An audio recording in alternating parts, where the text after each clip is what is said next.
on est dans un endroit magnifique qui est l'ambassade du Portugal avec Sandra Gouveia qui va nous parler d'un endroit spécial du Portugal. Oui. Ce sont les îles Madère. Alors, je ne les connais pas du tout, mais vous allez me les présenter. Voilà. Pas encore. Vous allez me les présenter. Pourquoi irais-je sur ces îles? Bien. Moi, je vous coupe pour vous dire, moi, ce que je connais des îles Madère, eh bien, c'est la spécialité liquide, c'est le Madère, tout bête. Oui, voilà, ouais. C'est tout ce que je connais. Oui, qui c'est très connu dans le monde, le vent Madère. Bien, comme tu as dit, Madère, c'est une île portugaise. Nous sommes au milieu de l'Atlantique, à 1000 km de Lisbonne et à 700 km de Maroc. Madère, c'est une île volcanique avec une beauté singulière parce qu'il y a les montagnes, c'est une île volcanique, et après il y a la végétation exubérante et en même temps il y a la mer dans tous les alentours, une mer bleue, infinite, avec une faune spectaculaire. Et Madère, c'est aussi une île où les personnes qui arrivent là trouvent une variété d'activités à faire à la mer et à la montagne, qui trouvent de culture.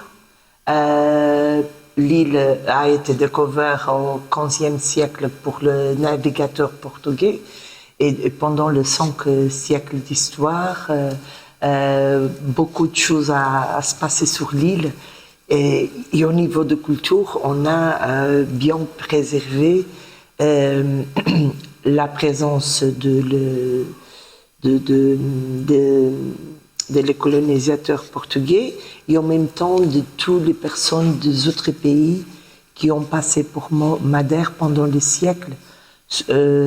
Parce que comme nous sommes au milieu de l'Atlantique, même dans le 17e, 18e siècle, il y a beaucoup d'Européennes qui vont à l'Amérique de bateau et qui font des arrêts à Madère. Et qui laisse un petit peu de la culture des autres pays aussi sur notre île. Est-ce qu'il y a d'autres langages parlés là-bas que le portugais? Non, le langage, c'est le portugais. Mais quand tu arrives à Madère, même les locaux, ils ont... il y a un mélange de blanc, de la couleur de les yeux, de la couleur de les cheveux. Et on dit que c'est parce que comme Madère a été un port où il arrive beaucoup de personnes des autres pays qui ont laissé aussi un petit peu un mélange de nationalités sur l'île. Mais les langues, c'est le portugais. Le portugais, mais tout le monde parle un petit peu, surtout les personnes qui travaillent directement dans l'activité touristique ou même dans les services, parlent bien l'anglais. Il y a aussi des personnes qui parlent le français, l'allemand, l'espagnol.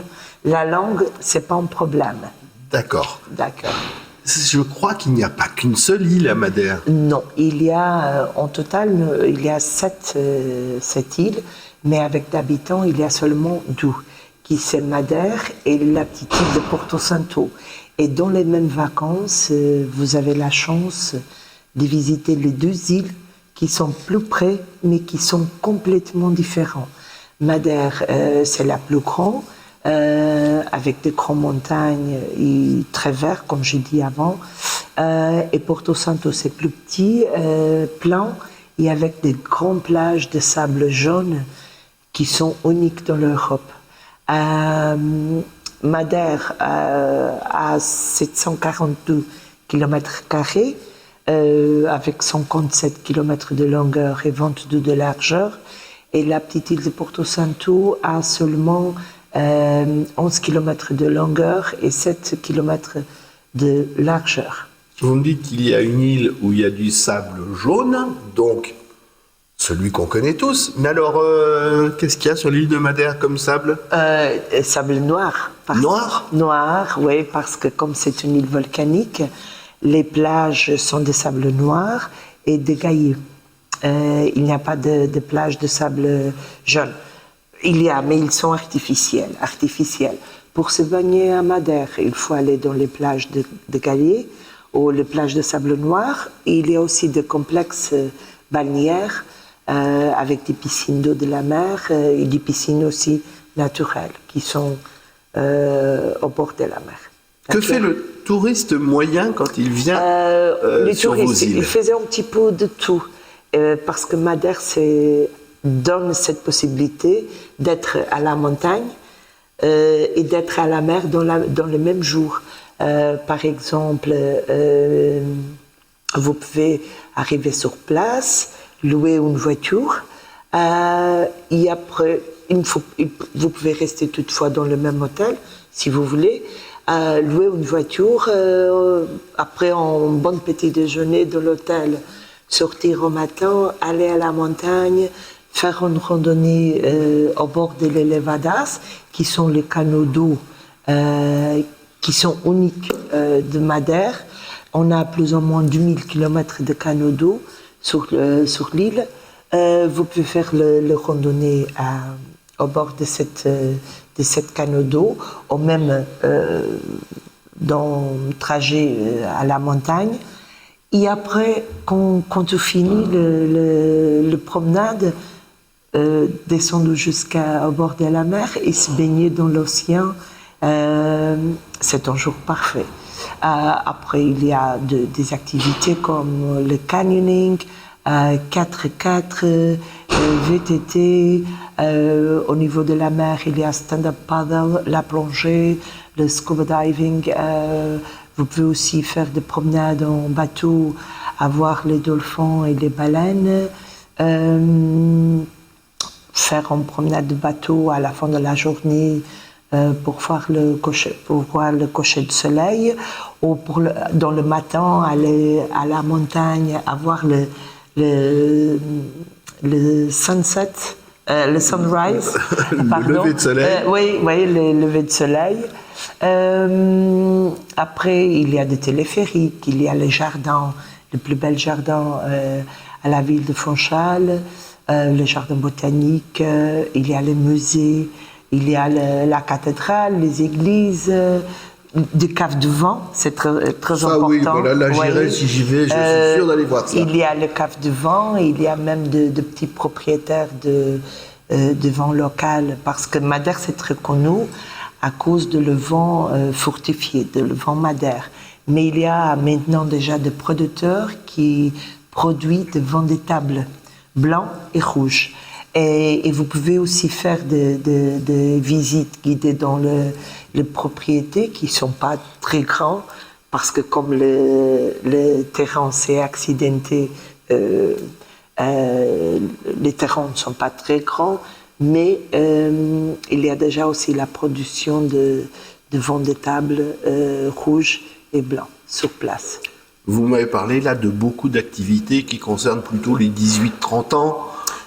Toutes les randonnées, tout ça. Oui. Mais alors, pour les seniors, est-ce qu'il y a quelque chose qui serait prévu, puisque j'ai entendu des visites des jardins, des jardins, des églises, d'aller dans les factories de broderie, à voir comment... De broderie. De broderie, la broderie locale, qui c'est très unique aussi. Vous ne trouvez pas dans une partie du monde. Après, il y a une autre attraction qui c'est unique dans le monde, qui vous ne trouvez pas dans un autre endroit, qui c'est le panneau d'osier. Le panier d'osier, c'est oui, ça, ça. D'accord. Oui. C'est unique, vous ne trouvez pas dans un autre endroit, et c'est pour toutes les personnes qui voudraient avoir une expérience unique. Oui, parce que bon, comme je vous ai dit, il y a le jeune, il va faire de la plongée, et puis des personnes, on va dire de mon âge et plus, qui auront plus envie d'aller découvrir les dauphins et les baleines. Même le randonnée au bord de l'Elevadas, il y a quelqu'un qu'il faut marcher beaucoup d'heures, 7-8 heures. Donc pas pour mais il y a des autres plus petits, Et normalement, le parcours au long de l'Elevadas, ils sont tout plans. Donc c'est déjà moins difficile à... Quelquefois, ils sont étroits, mais ils sont plans. Parce que comme il y a le canot d'eau, ils ne sont pas à monter ou à descendre, ils sont toutefois plans. Et c'est magnifique marcher au long de cette canot parce que il y a la nature, c'est impressionnant. Parce qu'ils sont surtout au milieu de la forêt Laurisilva, qui c'est la forêt endémique de l'île, et qui c'est une forêt tropicale. Est-ce qu'il y a des choses qu'on ne trouve que à Madère? Bien, devant la broderie. Ça oui. Oui. La broderie, oui, le panneau d'osier. Mais la broderie pour les mecs, au niveau... je veux pas avoir l'air de dire, c'est pas trop notre truc. Hein. Au niveau de la gastronomie, très important, il y a des choses uniques, comme par exemple le bolo do caco. C'est un pain, mais on l'appelle bolo, qui en français, bolo c'est gâteau, mais c'est un pain. C'est unique, vous ne trouvez pas, même au Portugal continental, vous ne trouvez pas. C'est unique de Madère, de l'île de Madère et Porto Santo. Vous trouvez les brochettes de bœuf au niveau de la viande, qui sont... Là, je suis concerné. Qui sont cuits directement dans le four,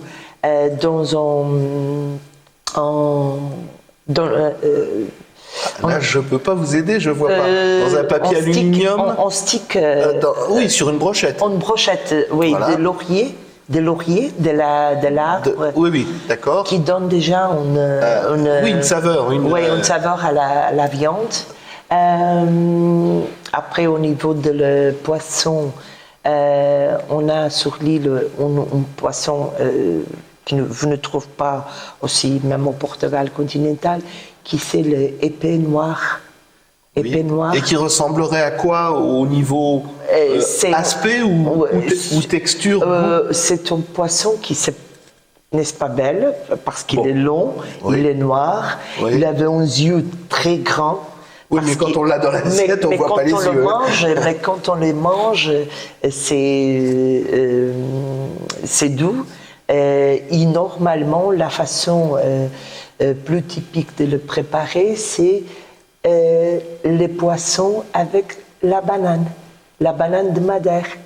On produit beaucoup de bananes sur l'île. On a des plantations de bananes. Et la banane de Madère, c'est très spécial. Parce que quand tu manges une banane de Madère, aussi tu manges une banane de notre endroit, c'est complètement différent. Ils sont petits, mais ils sont très doux. Et normalement, cette poisson, épée noire, on mange avec banane, ou on peut manger aussi avec une sauce de la fruit de la passion. Oui, mais attendez, je vous coupe, mais la banane, elle est sur le poisson ou à l'intérieur du poisson, ou c'est une garniture? Sur le poisson. D'accord. Ouais. Nous sommes, en même temps que les îles Canaries, l'unique endroit dans l'Europe où il y a la production des plantations de bananiers. À Madère, ils sont surtout à la côte sud, du niveau de la mer jusqu'à les 400 mètres d'altitude, parce que le climat, c'est propre pour la culture. Mais après, il y a deux autres fruits tropicaux qui ont produit sur l'île, comme la fruit de la passion, l'avocado, papayes, mangos. Il y a une grande variété de fruits sur l'île, sur place. Bon. Moi, la mangue, il n'y a pas de souci. Le papaye, j'aime moins. Sur l'île, il y a aussi les plantations de canne à sucre. Oui. Et avec, donc du rhum? Oui. Avec la canne à sucre, on produit du miel. Et avec cette miel, on produit le gâteau au miel et les biscuits au miel. Et en même temps, on fait aussi le rhum Madeira Rum, qui c'est aussi unique. D'accord? Oui, alors là, on vient de manger, on vient de boire. On vient de se promener à la montagne, on vient de se promener à la mer, on vient de visiter le musée, on vient de trouver de bons hôtels, on vient de trouver des personnes les locaux qui aiment beaucoup de recevoir les touristes. L'architecture, est-ce que c'est quelque chose d'important? Oui. On a un petit peu l'influence de l'architecture portugaise de le XVIIe, XVIIIe siècle. Les églises avaient l'architecture baroque, l'architecture manuelin, qui c'est en style portugais. Maintenant, actuellement, les constructions, les bâtiments, les maisons sont modernes aussi, mais l'influence, c'est surtout portugais. Vous conseillez un séjour de 2, 5, une semaine? Une semaine, pour avoir... Ou plus? Oui, au plus. Pour avoir la chance de connaître bien l'île et après passer aussi 2 jours à la petite île de Porto Santo, je dis de 8 à 10 jours. D'accord. D'accord. Et parce que comme maintenant, il y a beaucoup de connexions directes à partir de la France pour aller à Madère, les vols c'est 3h30, c'est pas difficile d'arriver là. L'argent, c'est le même. L'euro. L'euro, oui. Et bien, c'est une île tranquille. C'est tranquille pour les personnes plus âgées, c'est tranquille pour les familles, c'est tranquille pour les jeunes, c'est tranquille pour tout le monde. Au niveau safety, oui, sécurité? Oui, sécurité, bien sûr. Oui. Alors, la dernière question, celle qui fâche. Quel budget minimal et quel budget maximal? C'est-à-dire minimal, c'est-à-dire le 18 ans, sac à dos cependant, si vous restez dans un logement cher l'habitant, si vous restez dans un 5 étoiles, mais pour manger, pour faire des activités, pour des logements, on peut dire de 800 euros, 10 jours. 2000, c'est pendant. Oui. Un repas au restaurant, c'est valeur moyenne. C'est pendant si vous demandez s'il y a. On parle par personne. Devant, non. Un repas avec un poisson, un dessert, du vin, voilà. Du vin entre 30-35 euros par personne. Oui, c'est donc beaucoup moins cher que le pays où nous sommes actuellement. Ici, hier, j'ai payé 41 pour une pasta, une cola et... Ça vous ne m'étonnez pas, mais ça c'est pareil. À Madère, mais il y a aussi, on a un restaurant aussi avec des étoiles Michelin. Sur place. On a au moment 3 restaurants avec des étoiles Michelin. Ah oui. Si vous allez dans un restaurant étoile Michelin, c'est sûr le qu'on prix ne s'en sortira pas pour 18 euros. Oui, mais même c'est intéressant que dans une île avec 260 000 habitants, il y a déjà 3 restaurants avec des étoiles Michelin, un restaurant à 2 étoiles Michelin, et les autres 2 en étoile. Le restaurant qui a les 2 étoiles Michelin, le chef, c'est français, mais habite à Madère plus que 20 années.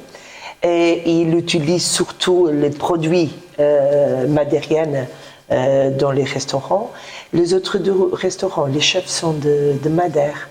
Mais pour aller dans un restaurant où le locaux vont aussi. Oui, voilà, c'est un parce peu... Parce qu'à Madère, il n'y a pas, même si vous allez dans la vieille ville, qu'il y a beaucoup de restaurants, dans les week-ends, vous trouvez beaucoup des locaux et des étrangers qui sont mélangés. C'est toujours agréable de se mélanger aux locaux, ça c'est sûr. On n'avait pas sur l'île des endroits pour les étrangers et les endroits quand j'ai dit les étrangers pour les touristes, et les endroits pour les locaux.